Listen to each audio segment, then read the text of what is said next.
Okay, so ingana pag-open sa itong PCM, no? So, next is atong i-retrieve ang ACM.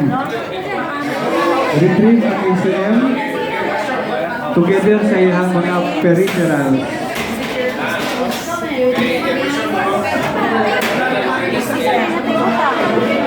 Sibo gamay na.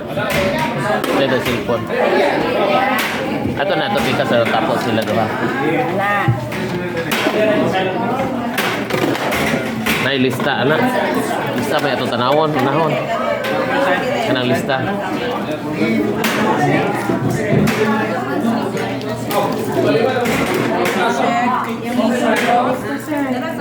Kana. Na.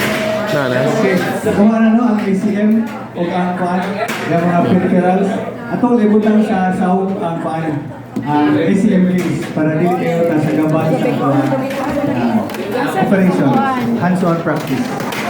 Butan to sa sound ang ACM keys. I-print na siya ang device information. So, next device na na. Muna ni sir, device information. Nani ang hash code ng version. Asa man dapat ni pa ini? Asa haskon na ni sir? Device